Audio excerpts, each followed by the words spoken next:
Hello everyone, and welcome to the Unanswered Questions True Crime Podcast. I have spent hours and hours investigating this. He basically told her that people have been killed.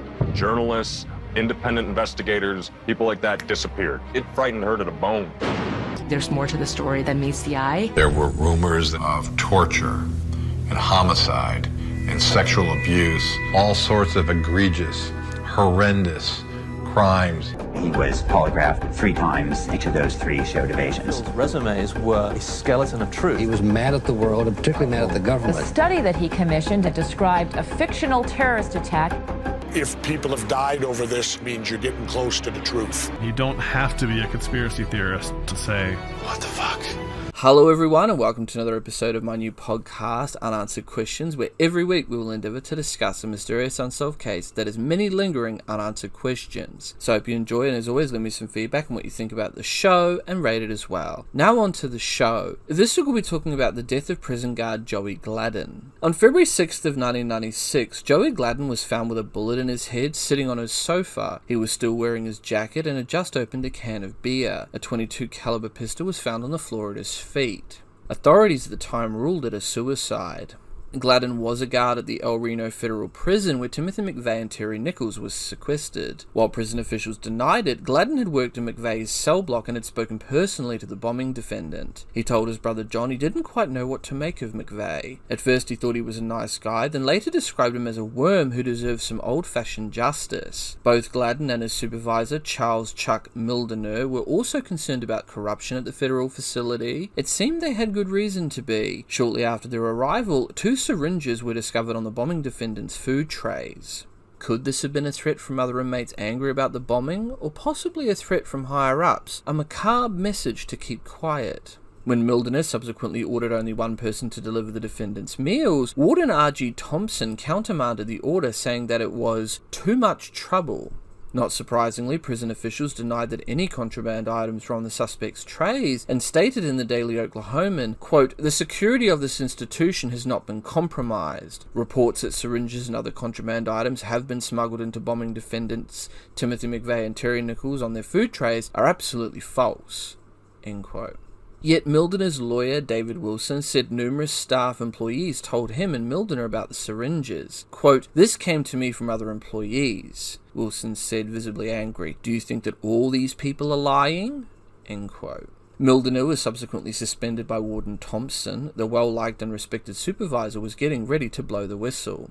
Also getting ready to blow the whistle, it seems, was Joey Gladden. Like Mildener, the 7-year Bureau of Prisons BOP veteran had a very good work record and was well liked by his peers. Gladden had also received a Medal of Commendation for his role during a prison riot in October of '95. Yet, soon after receiving the award, Warden Thompson suddenly switched tracks, instead blaming Gladden for the riot, and Gladden was subsequently suspended.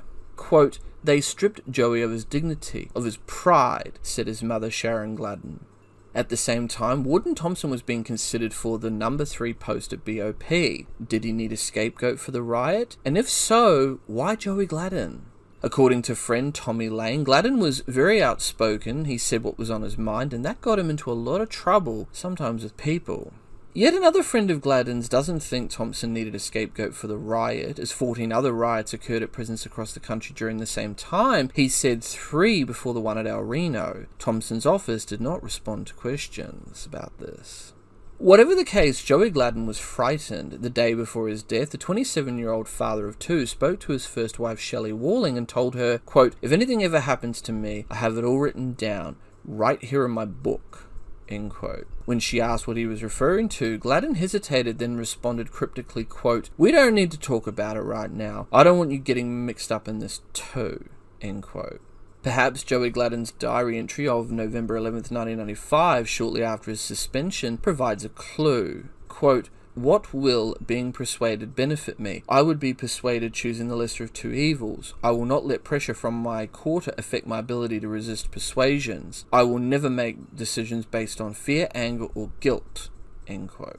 Whatever Gladden was involved in, he obviously didn't want his family to be hurt. He explained to Walling that his insurance policy needed to be squared away and to get the book in case anything happened to him. The book, it turned out, was a lengthy report on corruption at El Reno Federal Prison, which Gladden had been writing. If Gladden would not speak directly about what he was involved in, his diary entry of October 25th, 1995 may provide a glimpse into his troubled mind. Quote, I have seen the dragon again. The dragon is all things. Every time I see him, his scales grow brighter, his eyes glisten maliciously closer, gaping, fanged, jawed demon. I felt his hot breath this time. Faith, heart, and steel saved me from death's icy grasp. End quote. On January 14, 3 weeks before his death, Joey Gladden called his mum. Quote, he told me they were trying to kill him, recalled a sobbing Sharon Gladden. I said, Joey, honey, it's just the stress of everything. And he said, Mum, the federal government has power. You don't know the power. They could assassinate the President of the United States. I said, honey, things like that don't happen in real life.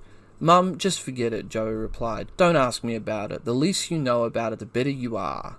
And then 3 weeks later he was dead, screamed Sharon Gladden, tears streaming from her eyes. End quote. On the day of his death, Lisa Boltz, Gladden's second wife, entered his apartment and walked past the crime scene, taking records, personal effects, even her old wedding ring, exclaimed Walling. A second version of the story has Lisa's father, a former associate warden, accompanying her. This visit, it seemed, was arranged with the El Reno police by Lisa's boss, Mary Rayner, head of personnel at El Reno Penitentiary. Detective Alvin McDaniel, the El Reno homicide detective who worked the case, said the crime scene was taped off for a day and a half and absolutely no one entered the apartment. Quote, I know for a fact that during the investigation, that no, they were not allowed to come in and search for anything. End quote. Yet numerous family members assert that Boltz entered the apartment on the day of the death, violating police procedure as the case was still being treated as a homicide. Quote, Lisa told me that herself, said Walling. End quote. According to the family, Boltz also falsified Gladden's insurance papers, removing his 2 children as beneficiaries and putting the policy in her name using the money to build a new house. Interestingly, Boltz's father, Charles Boltz, a former BOP official himself, trained Warden Thompson. According to family members, Boltz, who was close with Thompson, was not fond of his former son-in-law. It seems neither was Gladden fond of Boltz and told Walling he's not a man to be trusted. If police and prison officials were intent on proving that Joey Gladden's death was a suicide, they didn't have to look too terribly far. His diary spoke of a man disturbed by recent events, including his divorce, which had been filed the day before, and his suspension from work. Date unknown. Quote, I'm listening to Jim Morrison and the Doors sing The End. I have visions of fire and sleepless, sweat-drenched, dark, lonely nights. Hope was not in existence. End quote. Then we have this other diary entry, 9/11/95. Quote, when is discrimination used positively? I don't know. As for my self-esteem, I feel stupid and contagious. Let me tell you something. I'm on sleeping pills, antidepressants, and cigarettes. I can't sleep or sit down. I'm walking the floor round and round. I drink a lot of coffee, trying not to drink beer, mental paralysis, physical paralysis. I can't recognize reality anymore. I'm going off. I'm slipping out, fading into nothingness. Insanity is gripping me like Friedrich Nietzsche. I have no idea who that is. End quote.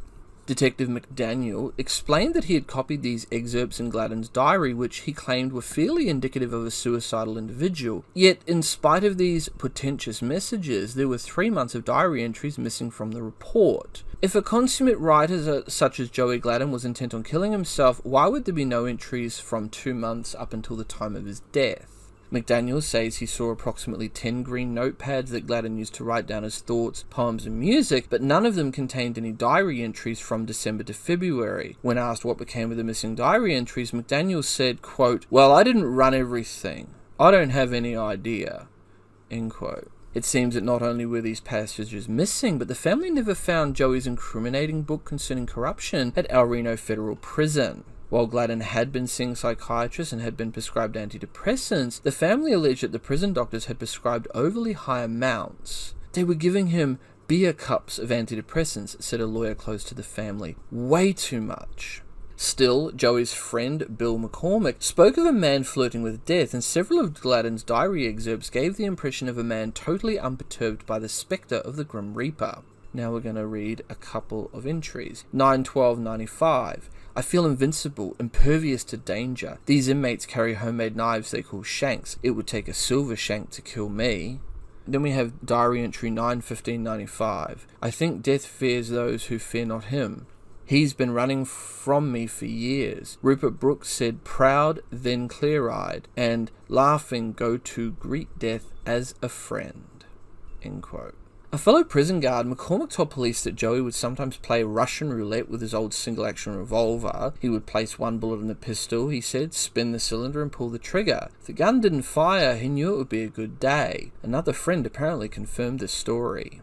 David Bitleon, sorry if I get that name wrong, a friend and fellow guard, was due to meet Gladden at his apartment at the time of his death. The two friends were supposed to go out. Instead, Bitleon found Joey dead, the gun at his feet, a single cartridge in the cylinder, the remaining 5 neatly stacked on the coffee table in front of him. While Joey Gladden's death was ruled accidental by police, Dr. Sullivan, the medical examiner, thought the entry wound was inconsistent with the position of the body and told the police. Nevertheless, the death was eventually ruled a suicide and no criminal investigation was conducted. One friend of Gladden's, a guard at our Reno prison, said Joey wasn't suicidal, Joey was not ready to leave this world.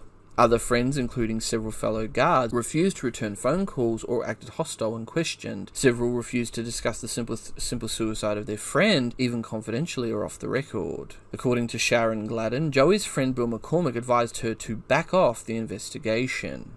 Had police wished to investigate, the restrictive atmosphere within the POV would prevent local authorities from conducting a thorough investigation. Such facilities are not known for the easy cooperation which they provide to outside authorities. A case in point is the suicide of Kenneth Trentadew, who was serving a 3-month prison sentence for a parole violation at the Federal Transfer Center in Oklahoma City. Trentadew was found dead in his solitary cell on August 19th of 1995, 4 months to the day of the Oklahoma City bombing. According to BOP officials, Trentadew committed suicide by slashing himself numerous times with the bottom edge of a tube of toothpaste, then, failing that, hung himself with a braided bedsheet only 4 inches larger than his neck. Somehow, in the process, he also managed to bash himself in the face and head until black and blue and beat himself under the armpits and on the soles of his feet. When emergency medical technicians were finally allowed to see the prisoner, after being kept waiting for an extended period of time, he was dead. Prison officials wouldn't allow the Oklahoma City medical examiner's investigator into the cell either. Violating Oklahoma state law and their own procedures, the BOP cleaned Trentadew's cell of all fingerprints and blood. When Kevin Rowland, the ME's chief investigator, finally inspected the cell 4 months later, he coated the walls with a blood-detecting substance called luminol, and the place apparently lit up like a Christmas tree. Regarding BOP's claim of suicide, Rowland told GQ reporter Mary Fisher it was clear that they didn't investigate shit, but they already had an opinion formed, Rowland said. He was met with very cold treatment. A suspicious Rowland turned the case over to FBI agent Jeffrey Jenkins, yet Trentadew's brother Jesse, an attorney, wrote over 200 letters to the BOP, the FBI, and Attorney General Janet Reno, and received nothing but lies and evasive answers. It would appear that to the BOP, the death of Joey Gladden is as of little concern to officials as is the death of Kenneth Trentadew. When Sharon Gladden telephoned Warden R.G. Thompson to inquire about his son's death, he was rude, hateful, and very defensive. Not only that, but Sharon Gladden was convinced that her phone was tapped. If Joey Gladden's death was a simple suicide, why would authorities be tapping the family phones? If Joey Gladden was murdered, then what was the motive? It appears that not only was the prison guard writing a report on BOP corruption, he also worked at the site of the Murrah Building blast. Perhaps, as has been speculated about Dr. Don Chumley, he saw something he wasn't supposed to see or heard something he wasn't supposed to hear. Or perhaps he was privy to some spontaneous comments visited upon him by his charge Timothy McVeigh, perhaps something too hot to handle. Yet Gladden's family and friends don't think Joey's death is connected to the bombing, but in light of the syringes found on McVeigh and Nichols' food trays, the corruption in the BOP, and Joey's concerns about those in the federal government out to kill him, one has to wonder. Perhaps Charles Mildner has some idea. Another person who has a pretty good idea is Joey Gladden, but Gladden will never talk. With that, this case remains open, but with many unanswered questions that still remain unanswered. Please rate the show and let me know what you guys think about this and the many other cases I've covered. You can follow me on all major social media platforms, YouTube, BitChute, Dailymotion. I'm also on Twitter and Instagram, links are all down below in the description. If you have a case you'd like me to have a look at or cover, don't hesitate to send me a message. I'm your host, and this has been the Unanswered Questions Podcast. Until next time, next on Unanswered Questions. Now, more than 20 years into the iconic franchise's history, there's almost no escaping the Madden curse. Since Garrison Hurst broke his ankle in 1998, shortly after appearing on the cover of Madden NFL 99, most of the players who starred on the game's cover have suffered an injury the following season.